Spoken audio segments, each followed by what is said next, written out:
इस वीडियो में मैं बताने वाला हूं बेस्ट निफ्टी 50 इंडेक्स फंड्स के बारे में जो 2025 या 24 के अंदर आप सिंपली कंसीडर कर सकते हो। हम ऐसे फंड को निकालने वाले जिसके अंदर लो एक्सपेंस रेशियो हो और ट्रैकिंग एरर सबसे कम हो।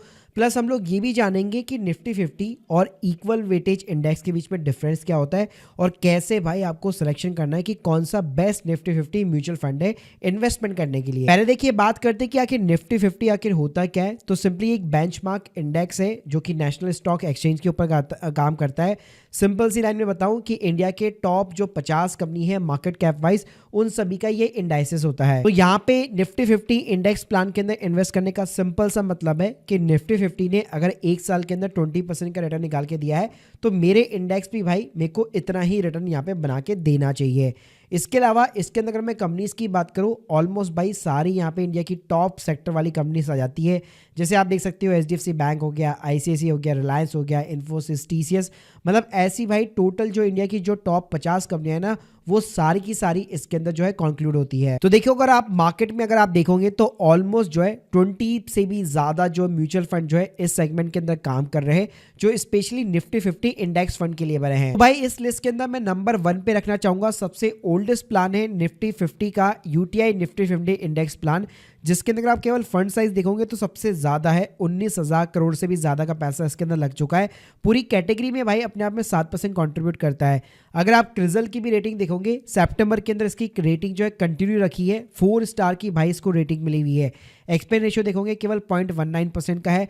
अगर मैं रिटर्न्स की बात करूं तो आप देख सकते हो एक साल के अंदर 21% का रिटर्न निकाल के दिया है और पिछले 5 साल की बात करूं तो यहाँ पे 15% का कैगर रेट आपको देखने को मिल जाएगा और पिछले 10 सालों के अंदर 11% का कैगर रेट देखने को मिलता है। और ये भी तब मैं बात कर रहा हूं जब मार्केट ऑलरेडी गिरा हुआ है। तो यहाँ पे इसका अगर आप ट्रैकिंग एरर भी देखोगे तो केवल 0.033 का यहाँ पे आपको ट्रैकिंग एरर दिखेगा और इसने भी भाई ऑलमोस्ट जो निफ्टी 50 ने जो रिटर्न निकाल के दिया है उतने ही ऑलमोस्ट इसने भी यहाँ पे रिटर्न निकाल के दिया है। सेकंड नंबर पे भाई इस लिस्ट में रखना चाहूंगा एसबीआई का निफ्टी 50 इंडेक्स प्लान। क्रिजल ने इसको भी भाई 4 स्टार की रेटिंग दे रखी है। 8,000 करोड़ से भी ज्यादा का पैसा इसके अंदर इन्वेस्टेड है। एक्सपेंस रेशियो देखोगे आप 0.20 का देखने को मिल जाएगा। अगर मैं ट्रैकिंग एरर की बात करूं भाई बहुत ही कम है, सिर्फ 0.015 का ट्रैकिंग एरर है। पिछले एक साल के अंदर इसने भी ऑलमोस्ट जो है 21% का रिटर्न निकाल के दिया है।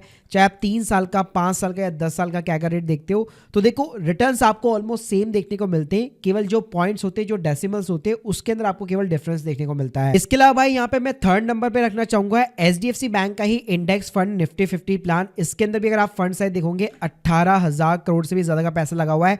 अपने आप में एयूएम साइज रैंकिंग में ये सेकंड नंबर पे आता है। एक्सपेंस रेशियो केवल 0.20 का है। ट्रैकिंग एरर सिर्फ 0.033 का है। रिटर्न्स अगर आप देखोगे तो ऑलमोस्ट सेम देखने को मिलेंगे, वही डेसिमल्स में सिर्फ आपको फर्क देखने को मिलेगा। इसके अलावा भाई आईसीसी के अंदर भी आपको 11,000 करोड़ का एयूएम साइज देखने को मिलता है। 0.17 का इसके अंदर भी एक्सपेंस रेशियो है और 0.036 का ट्रैकिंग एरर देखने को मिलेगा। बाकी रिटर्न्स आपको सेम देखने को मिलेंगे। तो अगर मैं टॉप 4 या 5 के अंदर बात करूं तो आप यूटीआई, एचडीएफसी, आईसीआई और एसबीआई इनको आप कंसिडर कर सकते हो।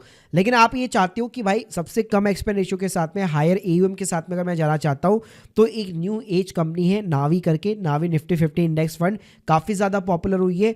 इसके अंदर भी ऑलमोस्ट 2400 करोड़ से भी ज्यादा का एयूएम साइज ये बना चुकी है।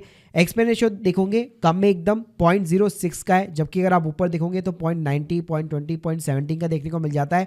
ट्रैकिंग एरर भी भाई इसमें के अंदर केवल 0.038 का देखने को मिलता है। एक साल के अगर 2-3 साल के या 3 साल के कैगर रेट की बात करूं आप देख सकते हैं ऑलमोस्ट भाई आपको जो ऊपर रिटर्न्स दिख रहे थे ऑलमोस्ट वही देखने को मिलेंगे, केवल डेसिमल्स के अंदर आपको फर्क देखने को मिलेगा। कि इसके अलावा भाई अगर आप सबसे ही लोएस्ट एक्सपेंस रेशियो को कंसीडर कर रहे हो तो आप एडब्ल्यूएस को भी यहाँ पे कंसीडर कर सकते हो, जिसके अंदर केवल एक्सपेंस रेशियो 0.05 का है। लेकिन अगर आप एयूएम देखोगे तो सबसे कम है, सिर्फ 100 करोड़ का यहाँ पे एयूएम साइज है। तो देखो ओवरऑल में बात करूं तो आपको यहाँ पे 4 फैक्टर कंसीडर करनी चाहिए। पहली चीज तो ये कि कभी भी रेगुलर स्कीम चूज मत करना, क्योंकि आप पैसिव इन्वेस्टिंग कर रहे हो, इंडेक्स इन्वेस्टिंग कर रहे हो तो कोई भी भाई एडवाइजरी की आपको जरूरत ही नहीं पड़ने वाली है।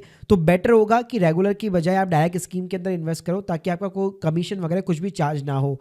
इसके अलावा आपका एक्सपेंस रेशियो यहाँ पे लो होना चाहिए। ट्रैकिंग एरर भी यहाँ पे ऑलमोस्ट इक्वल निफ्टी 50 होना चाहिए, जो ऑलरेडी मैं आपको बता चुका हूँ, और एक अच्छी एएमसी को आपको यहाँ पे पिकअप करना चाहिए। अब बात करते हैं कि भाई निफ्टी 50 और इक्वल वेटेज इंडेक्स के बीच में डिफरेंस क्या होता है।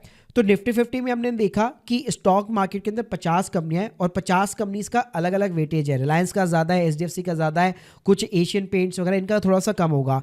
तो यहाँ पे इक्वल वेटेज के अंदर क्या होता है, हर एक कंपनी को सेम वेटेज यहाँ पे प्रोवाइड किया जाता है, इक्वल वेटेज प्रोवाइड किया जाता है और उसके अकॉर्डिंग इंडाइसेस बना के उसके अंदर यहाँ पे जो है म्यूचुअल फंड जो मैनेजर्स होते हैं वो इक्वल वेटेज स्टॉक के अकॉर्डिंग यहाँ पे अपनी स्ट्रैटेजी बना के इन्वेस्ट करते हैं। तो अगर मैं निफ्टी 50 और इक्वल वेटेज का अगर मैं कंपेयर करता हूं तो भाई आप स्क्रीन के सामने आप देख सकते हो कई बार भाई इक्वल वेटेज जो फेवरेबल होता है। उसका सिंपल सा रीजन होता है क्योंकि निफ्टी 50 में अगर आप मार्केट कैप वाइज देखोगे तो जो बड़ी कंपनीज होती है उसको ज्यादा लोकेशन मिलता है, छोटी कंपनियों को कम लोकेशन मिलता है। लेकिन निफ्टी 50 इक्वल वेटेज के अंदर ऐसा नहीं होता। तो कई बार आप देखोगे भाई ये फेवरेबल होते और आपको निफ्टी 50 के कंपेयर में ज्यादा रिटर्न कमा के देते हैं। लेकिन कई बार ऐसा भी होता है कि निफ्टी 50 ने ज्यादा रिटर्न बना के दिया है और इक्वल वेटेज ने यहाँ पे कम रिटर्न बना के दिया है। तो देखो अगर मैं ट्रेडिशनल अप्रोच की बात करूं, हमेशा आपको निफ्टी 50 के साथ में जाना चाहिए। अगर आप एज ए बिगनर है सिंपली आप कोई भी एक निफ्टी 50 का इंडेक्स प्लान को चूज कर सकते हैं as compare to the equal weightage. बाकी गाइस इक्वल वेटेज में भी कई सारे म्यूचुअल फंड्स आते हैं और उसके बारे में अगर आप जानना चाहते हैं तो प्लीज मुझे कमेंट बॉक्स के अंदर बताइए। मैं एक पूरा सेपरेट वीडियो डेडिकेट वीडियो उसके ऊपर बनाऊंगा। अगर आप लोग बताएंगे तो मेरे को कमेंट करेंगे। तो गाइस ये थे यहाँ पे पूरे के पूरे जो मैंने आपको फंड्स बताए, निफ्टी 50 इंडेक्स फंड। इतने सारे फंड्स है लेकिन उसके अंदर केवल आप टॉप जो 4-5 मैंने बताया जिसको क्रिजल ने भी अच्छी रैंकिंग दे रखी है, एओएम साइज भी अच्छा खासा है, एक्सपेंस रेशियो भी कम है, ट्रैकिंग एरर भी कम है, उनको आप सिंपली कंसीडर कर सकते हो। एसआईपी कर सकते हो उसके अंदर या फिर आप वन टाइम इन्वेस्टमेंट भी कर सकते हो जब भी मार्केट बहुत ज्यादा गिरता है। So guys hope you like this video, please subscribe channel. अगर आप लोग की कोई भी डाउट्स है कमेंट बॉक्स के अंदर जरूर बताइए। Thank you guys, thank you very much.